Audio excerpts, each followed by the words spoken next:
Está por concluir el año.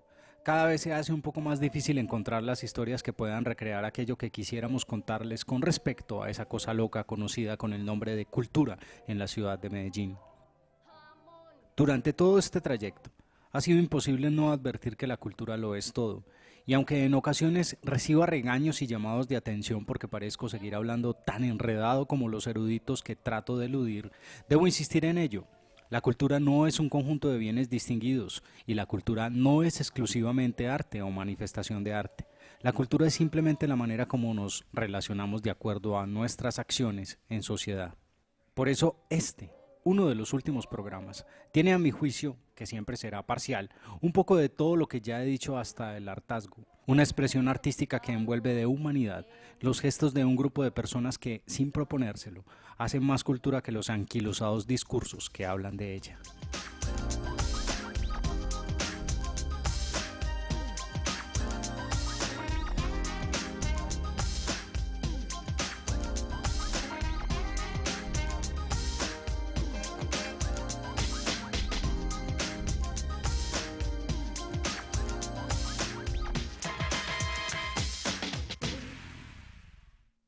Detiene la pelea. Baje los puntos de sus espadas caídas, el puñal dice. Y escúcheme, si alguna vez... El teatro es un arte que definitivamente nos hace pensar a todos en otras vidas vistas de cerquita. Es una manifestación y una expresión elogiosa que sacude las entrañas y que provoca ganas de meterse en aquellas tablas donde los actores se gritan y nos gritan cosas. Nos hace creer y nos empuja a querer y a odiar. Nada podría reemplazar esa elogiosa relación que se entreteje en las palabras y las acciones de los personajes prestados y los que nos quedamos sentados esperando esa vibración inconmensurable. El teatro difícilmente puede verse en televisión porque su experiencia la supera. Cada obra es distinta y cada momento es único. Si a todo esto le sumamos ciertas circunstancias, podríamos decir que el arte del teatro además permite reivindicar la vida de todo ser humano y hacernos creer que esta vida, la que estamos viviendo, es una vida llena de emoción.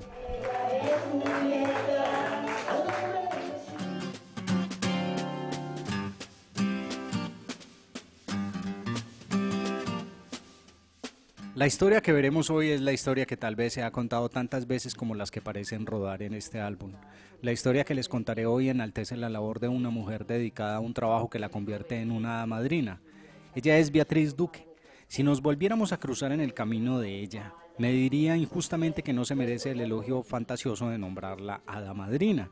Pero ¿de qué otra manera podemos llamar a una persona que por años se ha encargado de formar un grupo de actores y actrices con discapacidad cognitiva? Llamados de mil formas cuando los vemos por ahí en el camino, pero que finalmente, entendidos y abrazados como lo que son, por esta mujer. Finalmente son seres humanos, con una condición particular en el desarrollo, como cualquier ser humano, con su particularidad.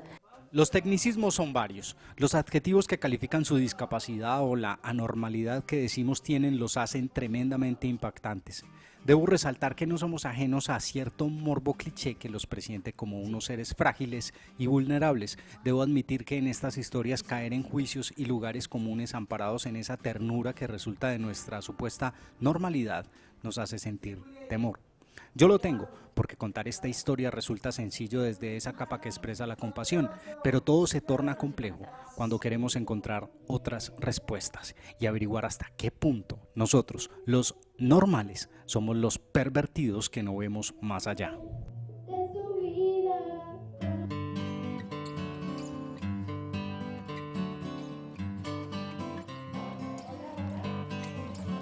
La Floresta es un barrio que en apariencia es un barrio más, lleno de casas, calles, cables y todo aquello que denota urbanidad y comunidad.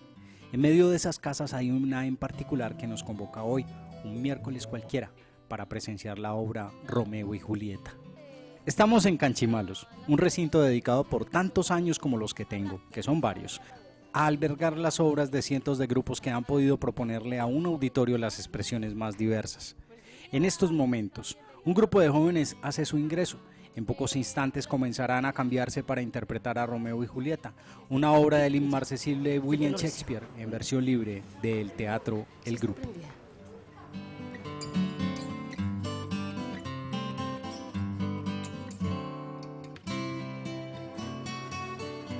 Ella es Beatriz Duque, uno de esos seres humanos que cada cierto tiempo nacen con la misión de servirle a la gente sin necesidad de dedicarse al sospechoso mundo de la política. Estamos en la Facultad de Odontología de la Universidad de Antioquia. Allí le habla a sus estudiantes, prepara la música y se dedica a bailar, corregir, tomar fotos y bailar.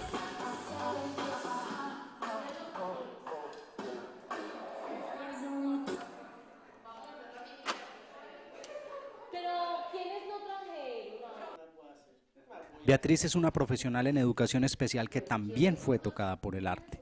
Desde mi vida en el colegio ya había pues como una inquietud. Yo estuve en el colegio todo el bachillerato, hice parte de la tuna del colegio.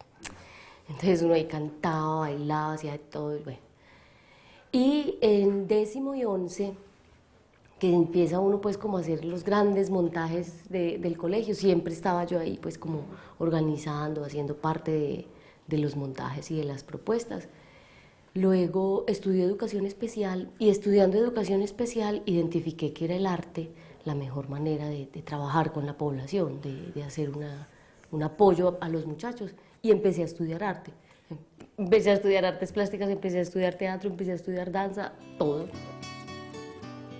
Y aunque sus inclinaciones y sus vocaciones artísticas van siempre con rumbos insospechados, su rutina y podríamos decir que su entrega permanente la tiene enfocada en esta obra que es monumental y quizás sin demasiados precedentes. Como he advertido, contar esta historia tendrá el riesgo de convertirme en un observador un tanto morboso desde el filtro de la ternura, pero a través del juicio de esta profesora dedicada a dirigir a estos jóvenes en la ardua tarea del teatro, trataré de invitarlos a ver hasta qué punto somos tan ignorantes como indignos de esa condición de normalidad. Bueno, Duque. Yo no creo que nadie vaya a llamar a Fray Loreto.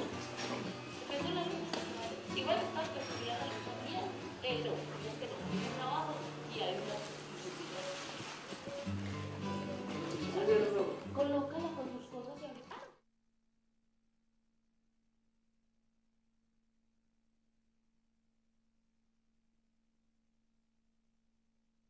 Estamos con Beatriz Duque y su grupo de teatro El Grupo. No es una redundancia o un fallo de redacción. El grupo, así se llama. Me imagino porque es el grupo. Obviamente no caí en ese juego cliché de preguntar por el nombre cuando hay preguntas más importantes que hacer porque todas vienen al caso. Esta, en todo caso, es otra de esas historias donde los protagonistas podrían ser muchos, a decir verdad todos ellos, pero mi ignorancia no puede saltar el atrevimiento de entablar un diálogo por muchas razones. Les anticipo algo, cognitivamente el ejercicio de la representación los ha convertido en unos jóvenes con una actitud frente a la vida que sorprendería a cualquier periodista desprevenido que los viera con algo de ternura y con algo de indignante compasión. Me basta con observar calladamente y con cruzar 2 o 3 frases con ellos para darme cuenta que la sociedad es la que me ha convertido a mí en un ser normatizado, por eso que llaman normalidad, pero eso definitivamente no es el asunto de esta historia.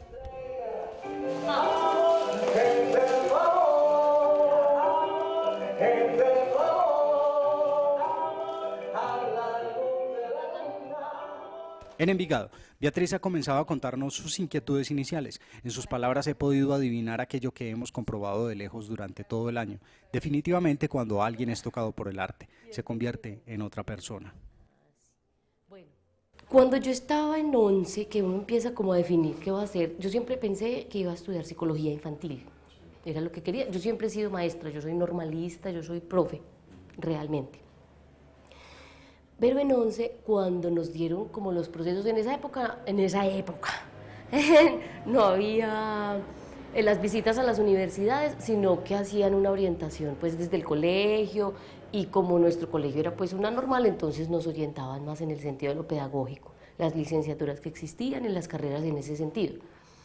Y ese día nos hablaron de la educación especial, y yo no había escuchado hablar de esa carrera nunca. Y ya dije, no, esa es. Quiero eso quiero. Y empecé a estudiarlo y ahí fue cuando dije, bueno, arte es arte. Y empecé a hacer arte por todos los lados.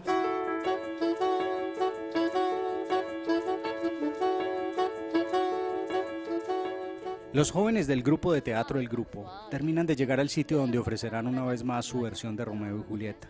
Sacan las cosas de sus morrales, se abrazan, se saludan, comienza la tarea del maquillaje, el vestuario y el calentamiento. Sin duda, no es un grupo más. No es cualquier grupo, pero no es posible verlos a través de un filtro que los haga especiales.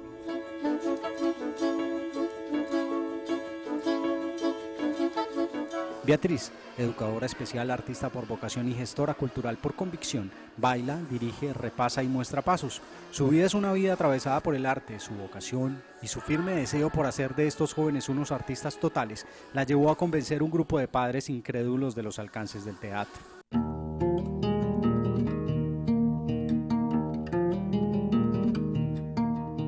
Los años le han permitido demostrar con resultados la increíble respuesta cognitiva de estas niñas y niños dedicados al oficio de atravesarnos con sus gestos y sus palabras.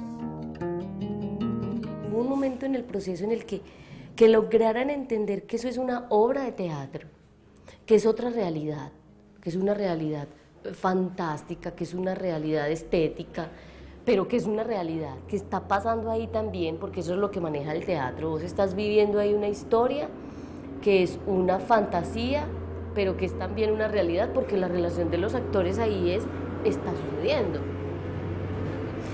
Que identificaran, por ejemplo, cuando la otra es un personaje o un actor, eso fue una cosa hermosísima, porque yo les empezaba a preguntar. Por ejemplo, Romeo 1 tiene que hablar con Julieta 3. ¿Cuál es Julieta 3? Entonces era como, al principio no entendían qué era eso. ¿Cómo llegamos hasta allá? Esa necesidad se fue dando y fue generando también la posibilidad de que entonces nos viéramos más veces a la semana, porque con un ensayo de 3 horas, que es el de los viernes, que es el ensayo general, no era suficiente. Conde Capuleto, ahorita guarda esa máscara, mi amor. Mira que nadie tiene la máscara y empezamos sin la máscara. Sí,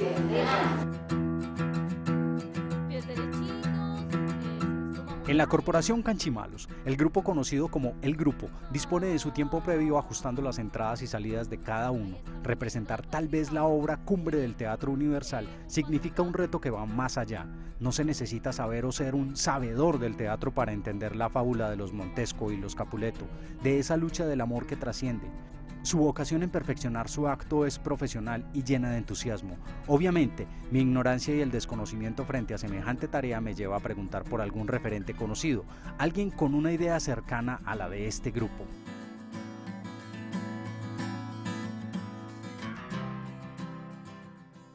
Existe en Cali otro grupo que se llama Estímulo, que hace danza folclórica, muy bello también, una puesta en escena muy bonita, solo de danza y música.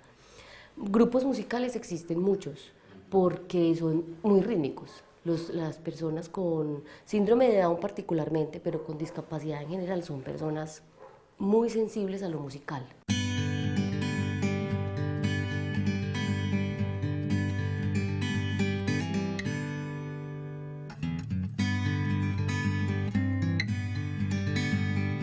El público comienza a aparecer. Permanezco concentrado en la sala expectante del público. La verdad, me siento algo incómodo.